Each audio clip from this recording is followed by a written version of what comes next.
Hi, my name's Phil. I like to talk about politics, and with Nigel Farage bleating again about wanting a Brexit Party Conservative Party pact for the elections, that is, not just afterwards, I thought I'd have a little look at whether any of these alliances can actually work for the general election. But first, if you find yourself enjoying the video, then please click the like button and subscribe to the channel. So first of all, should we examine how we got into this position? And when I mean position, I mean with Remain alliances, Leave alliances needing to be formed. And it's really down to two issues. First of all, first past the post. So in general elections, we use first past the post.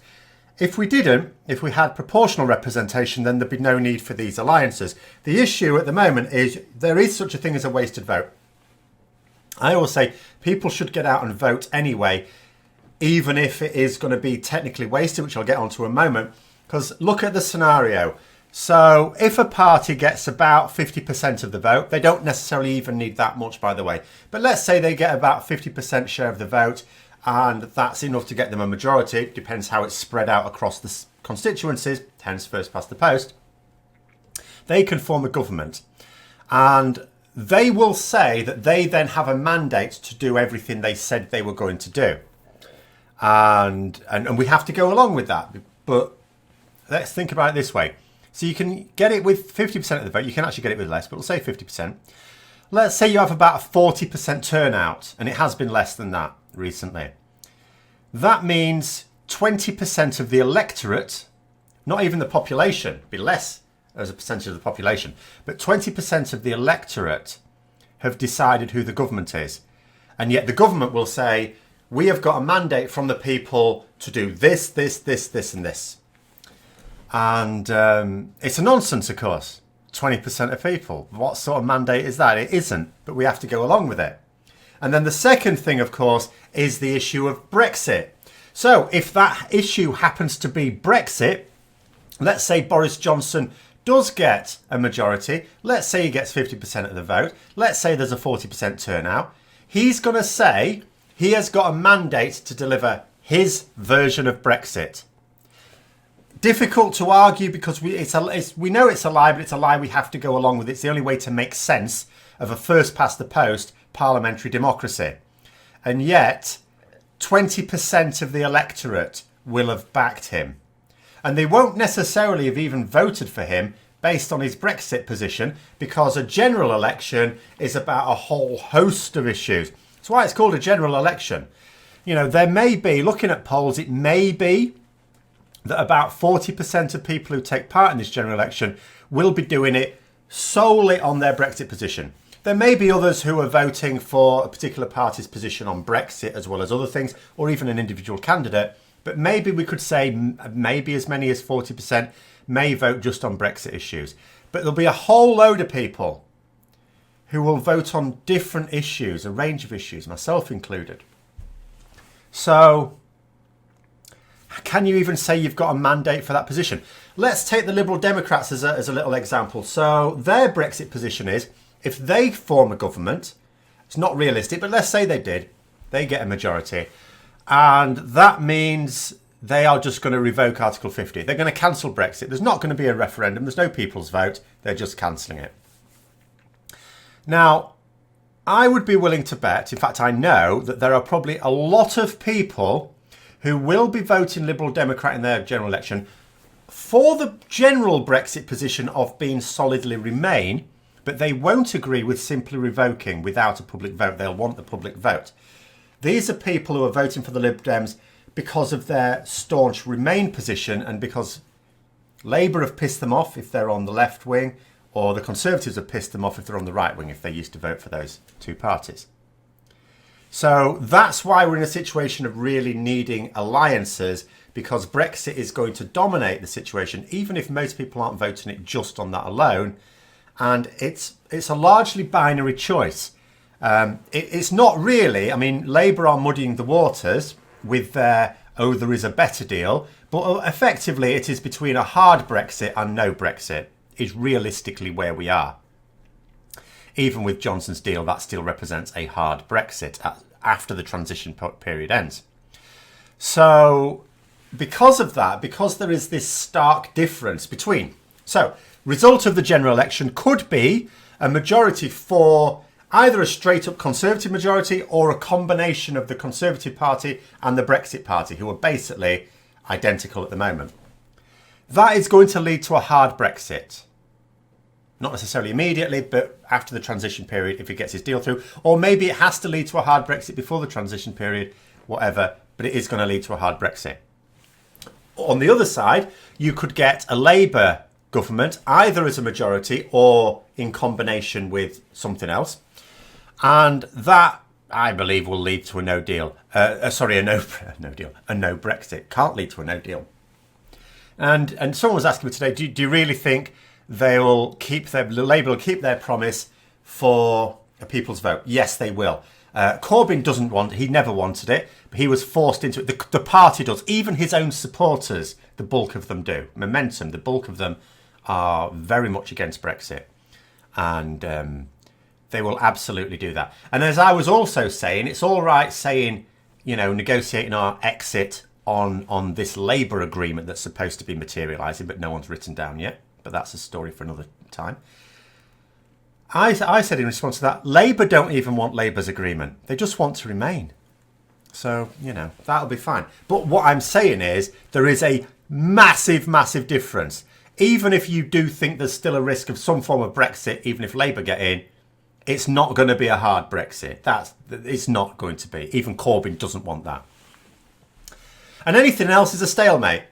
Any minority government that can't form a coalition to get a majority is a stalemate, and then it's just a case of one side wearing the other down until either we end up going out without a deal or a hard Brexit of some kind, or we have a referendum.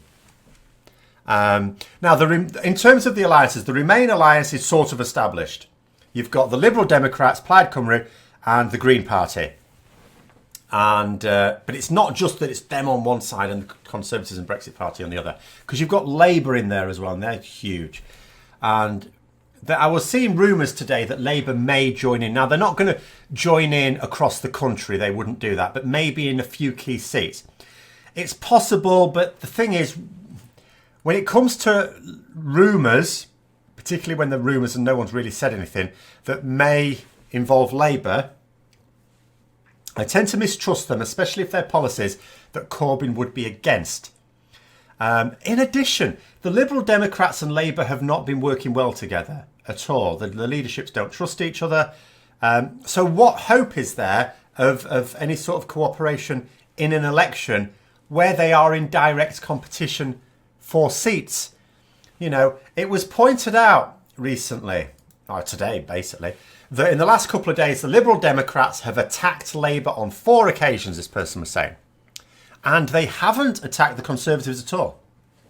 Now, what happened is Labour politicians were jumping on this and going, look, this just shows you that the Liberal Democrats ultimately always turn right. They go to the right.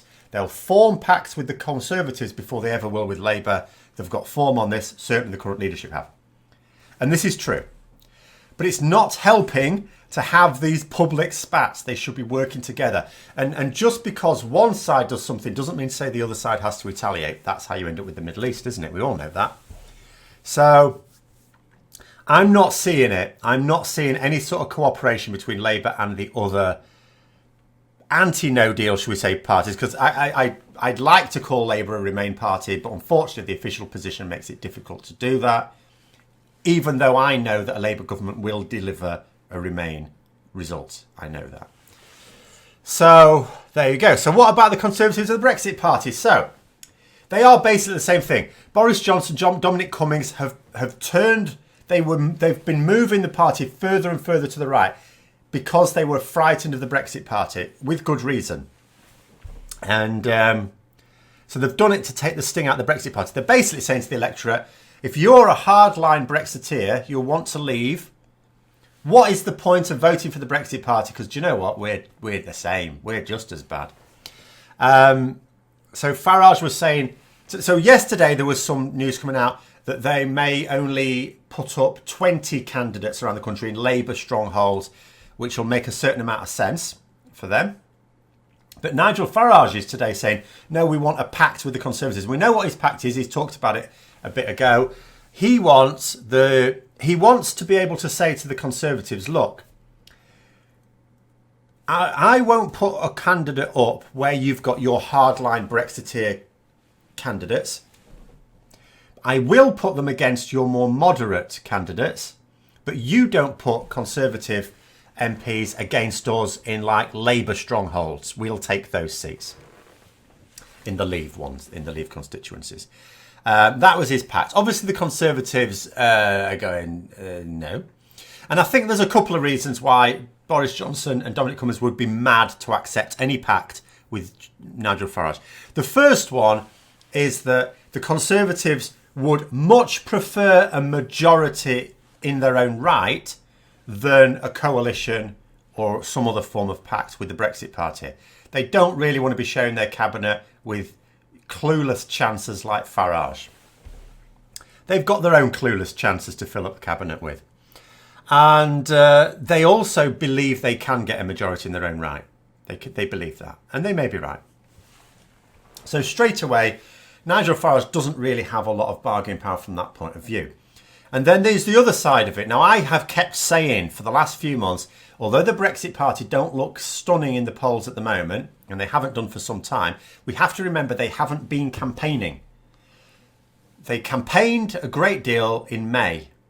And look what happened. In the polls, they were looking very good. Then they stopped, gone down in the polls. They're not in the public eye as much. If they start campaigning, I have no doubt they'll start to make ground again. I'm not saying get to their heights from May, but they'll start to make ground. It was easier back in May because Theresa May was still in charge and she was a bit better behaved. And I say in charge, I use that in the loosest sense of the term, but she was better behaved. She was seen as being in charge. And the other problem is Nigel Farage is not the leader of the Brexit Party. He's their PR guy. The people really controlling the Brexit Party, the leader and the money behind it, they genuinely want Brexit. They really want Brexit. Nigel Farage just wants to make money. And they know it's madness to field Brexit Party candidates against the Conservatives. They know it's madness. Absolutely know it's madness. It will help Labour and the Liberal Democrats no end. It will help all of the other parties no end, in fact. So I don't believe they're going to do it. And what is more, if I were a Conservative strategist advising Boris Johnson, I would say, I don't believe they'll do it. I'll believe that Nigel Farage is desperate for pacts because what he wants is a safe seat that he can fight. If we leave the EU, he can't be an MEP anymore. He loses access to his money. No one's going to be paying him money to be a figurehead for Brexit because Brexit will have happened. So he would like to get into Parliament. He's tried 7 times before and failed. Can we remember, please, the last time he tried it, he lost to a guy dressed as a dolphin.